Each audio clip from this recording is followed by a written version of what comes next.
Hello বন্ধুরা, আসসালামু আলাইকুম। তো সবাই কেমন আছেন? আমিও ভালো আছি। সো বন্ধুরা, আজকের ভিডিওতে আপনাদের আমি যে ডিজাইন বা যে পিডিএফ ফাইলটা শেয়ার করব সেটা হচ্ছে কিন্তু সেহরি মেনু কার্ড। অনেক রেস্টুরেন্টের মধ্যে আপনারা দেখবেন সেহরি মেনু কার্ড দিয়ে থাকবে।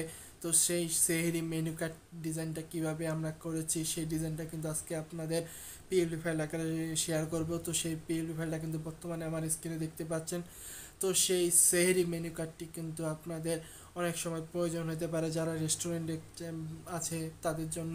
সো আপনারা অবশ্যই ভিডিওটি না টেনে শেষ পর্যন্ত দেখবেন। তো এখানে যে সেহরি মেনু কার্ড, এই মেনু কার্ডটি তৈরি করেছি কিন্তু পিক্সেল ল্যাব অ্যাপ দ্বারা। আপনারা অবশ্যই পিক্সেল ল্যাব অ্যাপটা আমার ডেসক্রিপশন ডাউনলোড করতে পারেন অথবা প্লে স্টোর থেকেও কিন্তু আপনারা ডাউনলোড করে নিতে পারেন। তো আজকের সেহরি মেনু কার্ড, সেই সেহরি মেনু কার্ডের যে পিএলপি ফাইল, সেই পিএলপি ফাইলটি যদি সংগ্রহ করতে হলে আপনাকে অবশ্যই ভিডিওটি না টেনে শেষ পর্যন্ত দেখতে হবে। এখানে 6 সংখ্যার পাসওয়ার্ড দেওয়া থাকবে, আমি একটি কোটি মোট 6টি সংখ্যার পাসওয়ার্ড দিয়ে দিব। সেখান থেকে কিন্তু আপনারা সেই পিএলপি ফাইলটিকে সংগ্রহ করতে পারবেন। সো বন্ধুরা, আপনি যদি আমার চ্যানেলে নতুন হয়ে থাকেন, hit the subscribe button, press the bell icon. So কথা না বাড়িয়ে শুরু করছি।